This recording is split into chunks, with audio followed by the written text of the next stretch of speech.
Welcome to the Full of Tracy Monday Daily Commentary. This is Owen Tracy recording, and it is 3:43 p.m. that is Central Time. Today is March 27th, and it has been quite an eventful day. I think one of the big news items is that silver has broken out on the upside. It is now trading above $35 for the first time in at least a decade.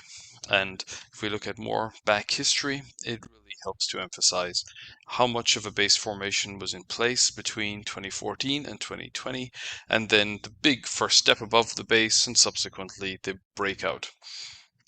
When we look at where that peak was back in 2011, it was a clear acceleration of the trend. The price went from below $20 to touch the $50 level in about 6 months, and then subsequently gave up just about all of that acceleration.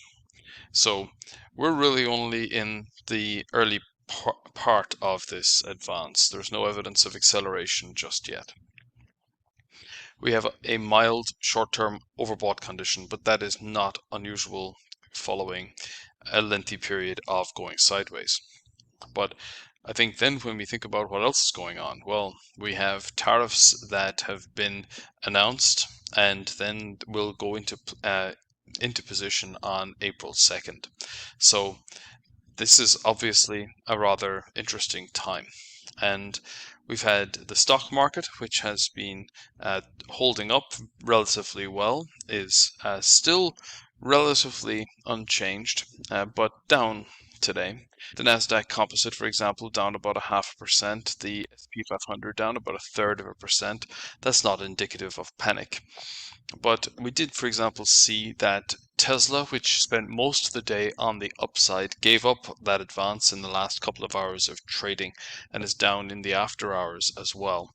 That's despite the fact that it is one of the only automotive companies that really doesn't rely on importing parts from outside the USA, so it is not affected by tariffs. When we think then about where are we in this broad cycle, in today's comment I'm going to be posting a large number of charts where we have comparisons between gold and the S&P, the Dow Jones, the relative performance of oil, particularly on an inflation-adjusted basis.